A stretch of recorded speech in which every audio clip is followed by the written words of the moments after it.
Assalomu alaykum hammaga. O'rtoqlar Makon Realty'ning YouTube kanaliga xush kelibsizlar. Hozir sizlar bilan ko'radigan hovlimiz mana shu 10 sotuli haqiqiy hashamat, lyuks va boy hayotni o'zini ichiga olgan katta bitta uy sotuvga qo'yildi. Bu Do'rmon mahallada, shundoqqina geofizikani oldidagi 10 sotuli hashamatli hovli bo'ladi o'rtoqlar. Bu yerda kimni turishini hamma yaxshi biladi. Bemalol joylashib olinglar, ichishga issiqni, kofilarni tayyorlab olinglar, sizlarga yoqimli ishtaha va biz obzorni boshlaymiz. Shundoqqina uyga kirib kelishingiz bilan bitta chiroyli basseyn, uni orqasida yozgi oshxona va ikkita avtomobil uchun avtoturargoh. Mana shu yashil hududga bitta ahamiyat beringlar o'rtoqlar. Eng sifatli mahsulotlardan zeleniy zonani yasashdi. Kichkinagina fontancha ham qilib qo'yishgan. Bu o'ziga yarasha juda ham hovliga fayz berib turibdi o'rtoqlar. Mana shu hovlini menga aytishdiki, Amerikada Beverly Hills shtatida juda ham ko'p uchratishgan ekan. Bu haqiqiy amerikanskiy stildagi hashamatli uy. Bu uyda ko'rsatadigan narsalarimiz shunaqangi ko'pki, yaxshilab joylashib olinglar, videoga like bosinglar, kommentariyada qo'llab-quvvatlab, obuna bo'lib qo'yish esingizdan chiqmasin. Sizlar bilan ichkariga kiramiz endi. Assalomu alaykum mehmonjonlar deb qadrli bo'lgan mehmonlaringizni uyingizga taklif qilasiz. Ishoninglar o'rtoqlar, sizga ishonmaganlar, sizga shubha qilgan odamlarni shundoqqina mehmonxonadan mana shu chiroyli oppoqqina holdan olib kirasiz.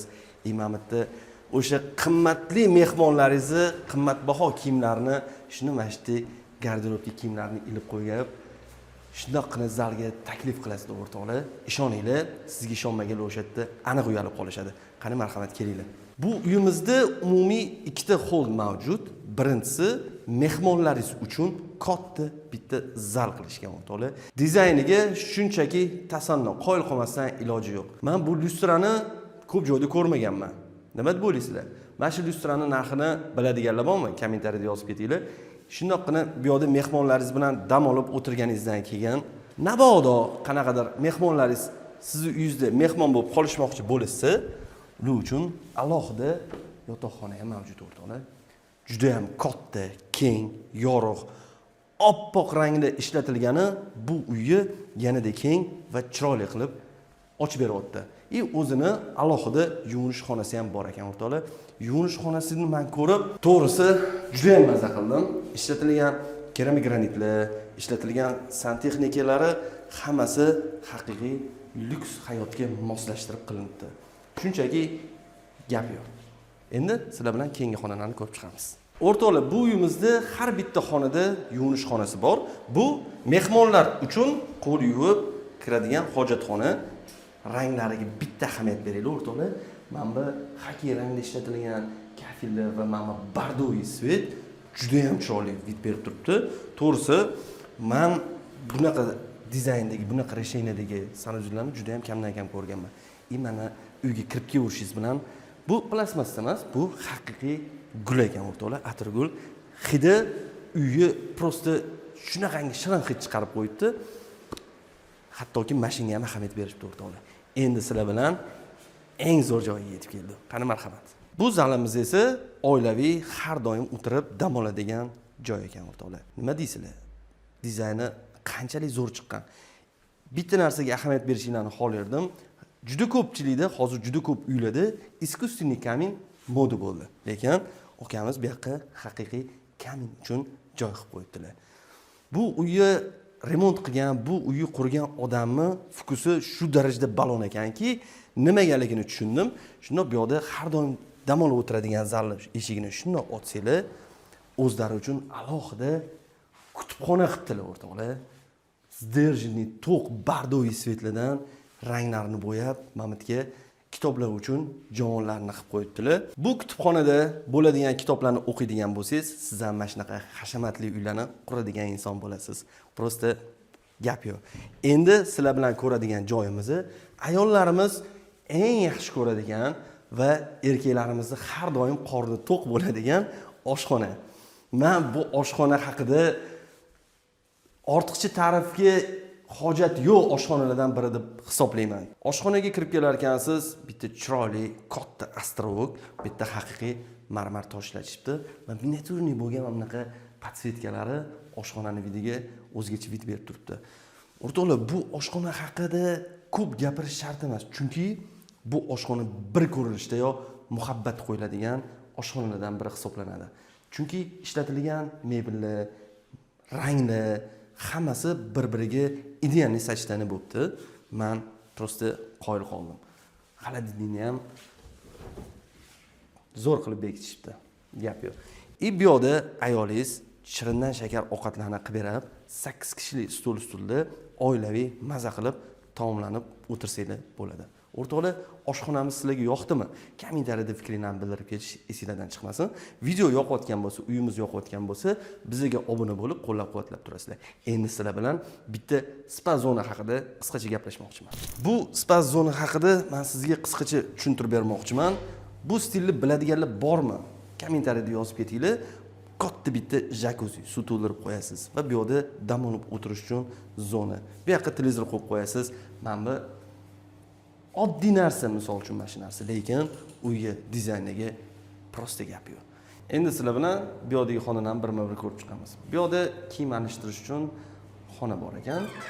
Bu yerda hojatxona va eng zo'ri bu yerda finskiy sauna va turistga hammom. Bu yerda bo'ladigan bo'lsa, bochkada muzdekkina suv quyish uchun dushovoy xona ekan. Bu yerdan uyni orqa hovlisiga ham chiqsangiz bo'lar ekan.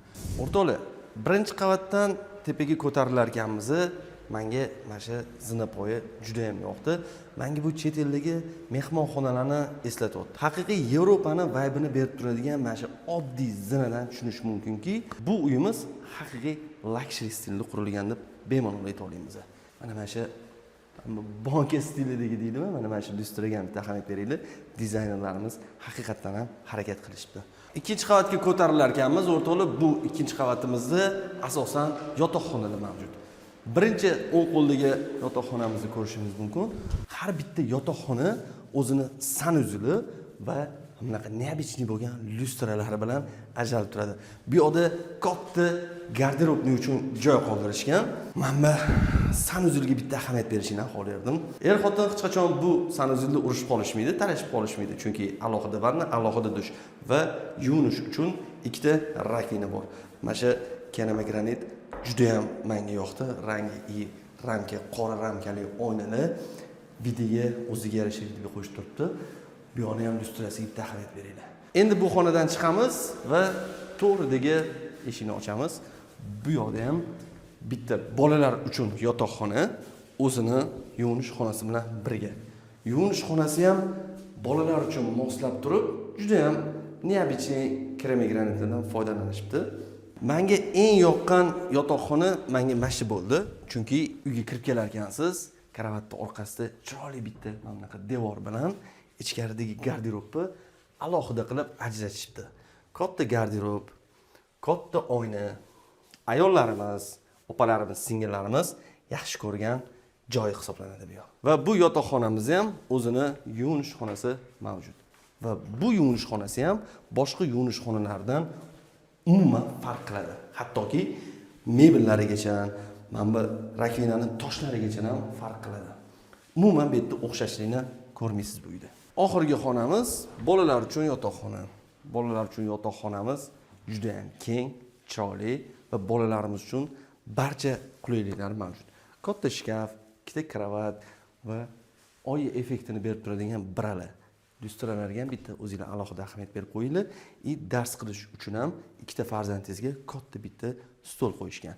Va har bitta xonada bo'lgandek, bolalar uchun yotoqxonamiz ham o'zini yuvinish xonasi mavjud ekan. Bu yuvinish xonasi har tomonlama bolalar uchun mo'ljallangan.